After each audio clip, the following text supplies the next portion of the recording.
तिरंगा।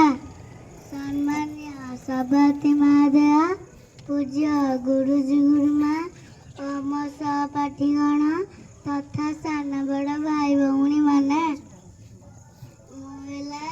ओम शहीद प्रभास सरस्वती शिशु मंदिर प्रथम श्रेणी रे पाठ पढ़ुची।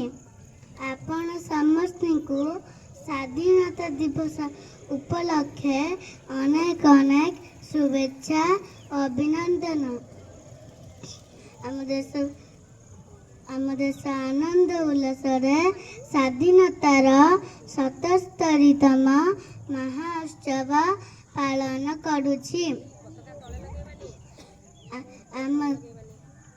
एपरी एक शुभ मुहूर्त मत किछि कहबाकू सुजोग मिलिथिबारु मु निजकु धन्यवाद करुछि।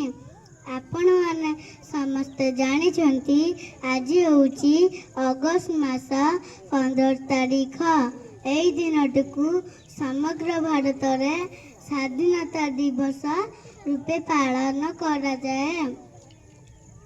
आम देश भारत को स्वाधीन करिबारे स्वाधीनता संग्रामी अवदान रही, जिमिति कि महात्मा गांधी, सुभाष चंद्र बोस, जवाहरलाल नेहरू, मंगल पांडे और आहुरी अनेक।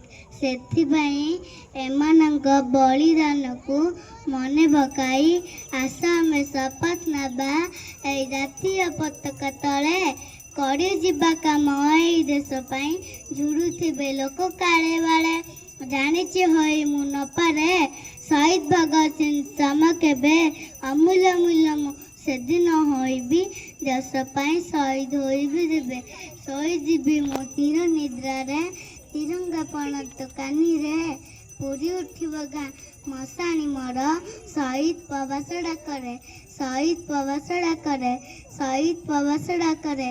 वंदे मातरम। जय जवान जय किसान।